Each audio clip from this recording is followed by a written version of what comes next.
Hello students, I welcome you once again on my YouTube channel VJ as you tutor. For more updates, like and subscribe my channel and press the bell icon for the notification. Now I have got a poem by Emily Dickinson titled Trees. प्रिय विद्यार्थियों, आज हमने आपके लिए trees नामक एक poem है जो कि एमिली डिकिंसन के द्वारा लिखी गई है, उसको डिस्कशन के लिए लिया है। तो सबसे पहले मैं आपको एमिली डिकिंसन के बारे में कुछ बता दूं कि एमिली डिकिंसन जो थी वो अमेरिकन पोएटेस थी और इन्होंने अपना जो जीवन था वो इंट्रोवर्टेड और हर्मेटिक तरीके से जिया था। कहने का अर्थ ये है कि ये बिल्कुल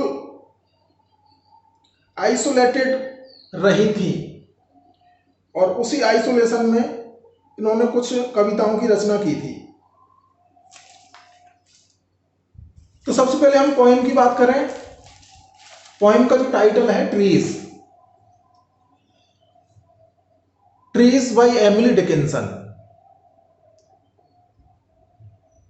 तो सबसे पहले मैं आपको ये जो शुरू के 3 स्टेंजास लिखे हुए हैं इनको मैं पढ़ना चाहूंगा, तो आप थोड़ा ध्यान से सुने इनको। The trees like tassels hit and swung, there seemed to rise a tune from miniature creatures accompanying the sun, far saltries of summer enamoring the ear. They never yet did satisfy remotest, when most fair the sun shone whole at intervals, then half, then utter hid, as if himself were optional and had estates of cloud. हम इस कविता की बात करें तो ये जो पूरी की पूरी पोएम है ये एक ऐसे समर डे का या गर्मी भरे दिन का वर्णन करती है जो कि क्लाउडी है, बादलों से घिरा हुआ है। और ये कविता हमें बताती है कि किस प्रकार सूर्य कभी तो प्रकट हो जाता है और कभी अप्रकट हो जाता है बादलों के पीछे। पूरा का पूरा आसमान बादलों ने घेर रखा है और वो ये चाह रहे हैं कि सूर्य का प्रकाश इस वातावरण को आलोकित ना करे, लेकिन सूर्य ने भी अपनी जिद पकड़ी हुई है। सूर्य भी सन की है, वह भी समय समय पर अपना कर्तव्य निभाने के लिए बादलों से बाहर आ जाता है, यानी कि वह बादलों के साथ हाइड एंड सीक, लुका छिपी का खेल खेलता है। उसने भी जिद पकड़ रखी है कि मुझे इस संसार को आलोकित करना है। सूर्य के लिए यह पूरा संसार एक बगीचे के समान है और सूर्य इस बगीचे को हर हाल में प्रकाशित करना चाहता है।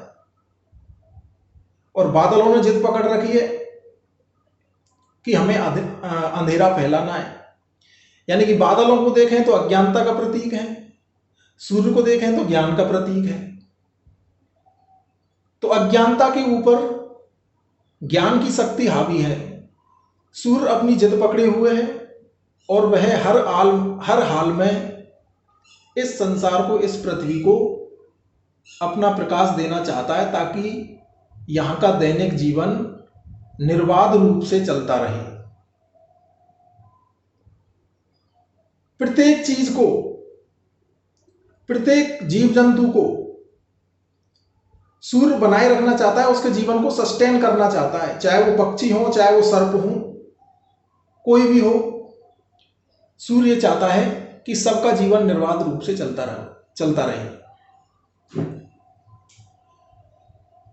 Now let's discuss the point as it is.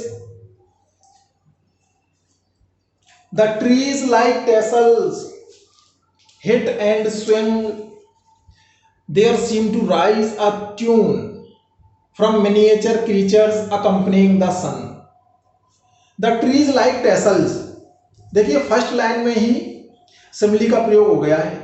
जहां लाइक आप देख लो तो वहां सिमिली का प्रयोग देखा जाएगा। ट्रीज लाइक टेसल्स, ट्रीज की तुलना किससे की गई है? टेसल्स से की गई है। टेसल्स क्या होते हैं? एक तरह से हम सजावट के लिए लटकते हुए जो आभूषणों का प्रयोग करते हैं वो टेसल्स होते हैं। तो ट्रीज जो हैं वो एक तरह से ब्यूटीफुल है टेसल्स की तरह। द ट्रीज लाइक टेसल्स, वृक्ष या वृक्षों की शाखाएं टेसल्स की तरह लटकते हुए आभूषणों की तरह। Hit and swung, hit and swung का अर्थ है कि वो टकराए और झूलने लगे। वृक्ष अपनी प्रकृति के मुताबिक, या फिर हम कहें टेसल्स की तरह हिट एंड स्वंग करने लगे। हिट एंड स्वंग का अर्थ है झूलने लगे और टकराने लगे, यानी कि वृक्षों की शाखाएं आपस में टकराने लगी। There seemed to rise a tune, और जब ये ऐसा हो रहा था वहां पर तो प्रतीत हुआ, देयर सीम्ड, वहां प्रतीत हुआ, टू राइज, कि वहां पर कुछ उठा है, कुछ आया है। क्या आया है? अ ट्यून, कोई ट्यून, कोई संगीत, कोई स्वर पैदा हुआ है वहां पर, ऐसा लगा। जब वृक्ष आपस में टकराने लगे लाइक टेसल्स, तो ऐसा प्रतीत हुआ कि कोई ट्यून उत्पन्न हुई है। राइज का अर्थ है उत्पन्न होना, और वो ट्यून कहां से उत्पन्न हुई है? From miniature creatures. मिनिएचर का अर्थ होता है छोटे छोटे, और क्रीचर्स का अर्थ है प्राणी।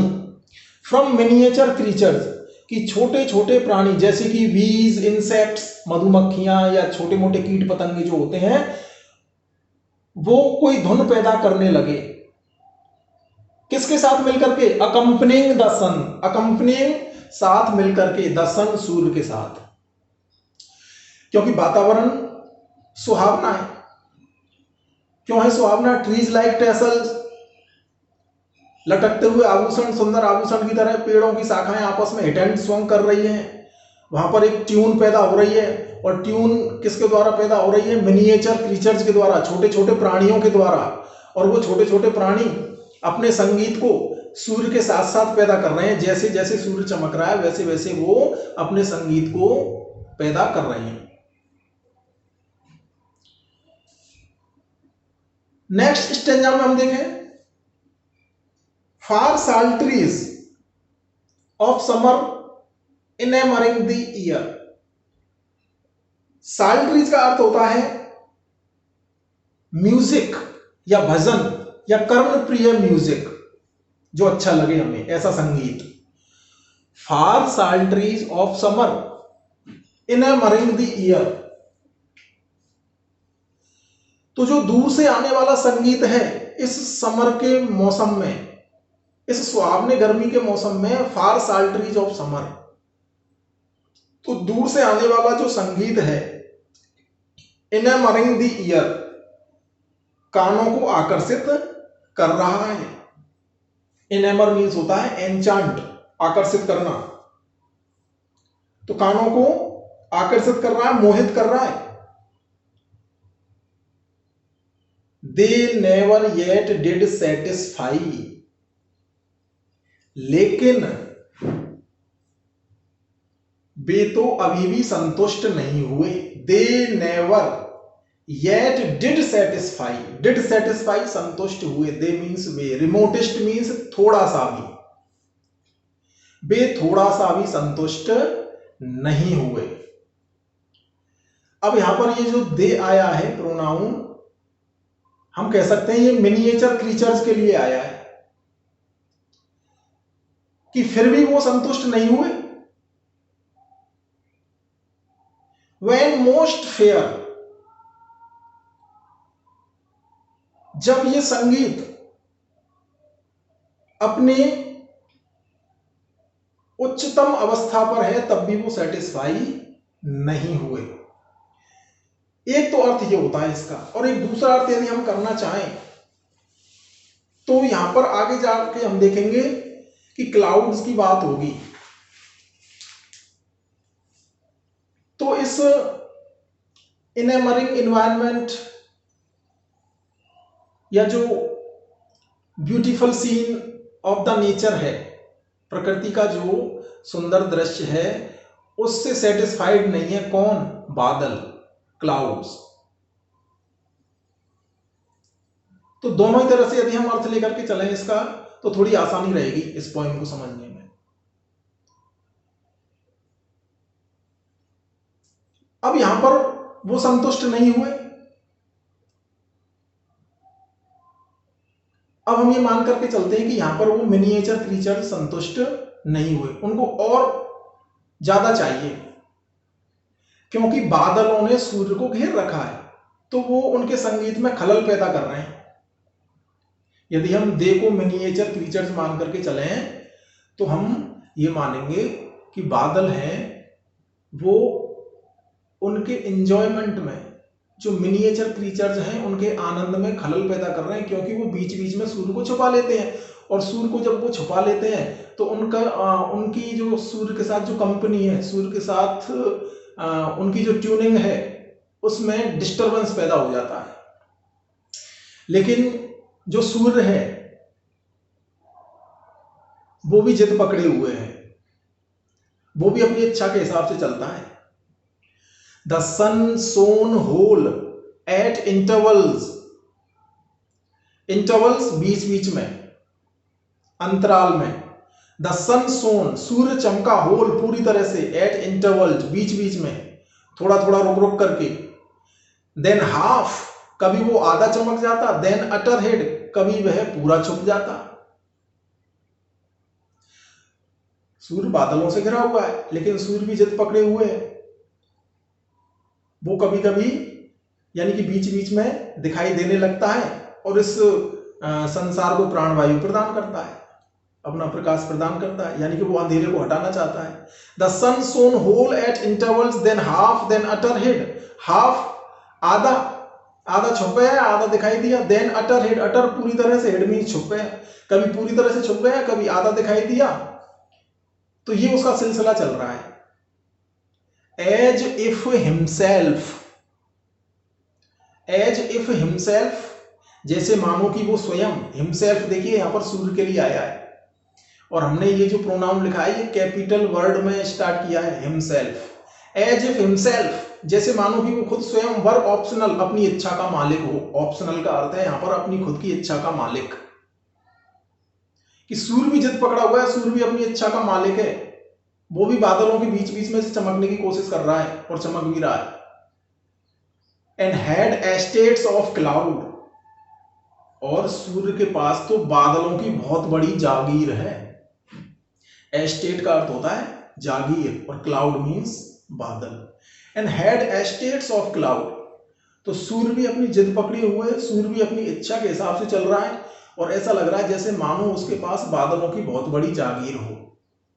तो सूर्य तो उनका मालिक हुआ, तो बादल उसका कुछ नहीं कर सकते, यानी कि अज्ञान ज्ञान पर भारी नहीं पड़ सकता। यहां पर एमिली डिकिंसन शायद ये भी कहना चाह रही हैं, सन के द सन का जो अर्थ है उनका वो गॉड के लिए भी हो सकता है, क्योंकि भगवान या ईश्वर अपनी मर्जी का मालिक खुद होता है, और वही होता है प्रकृति में जो वो चाहता है। तो ये 3 स्टेंजा तक हमको पता लग रहा है कि सूर्य अपनी मर्जी का मालिक है और उसके पास बादलों की बहुत बड़ी जागीर है। So in this video we have to conclude this discussion. See you next time, and please subscribe my channel and press the bell icon so that you can get notification at the earliest. Thank you so much.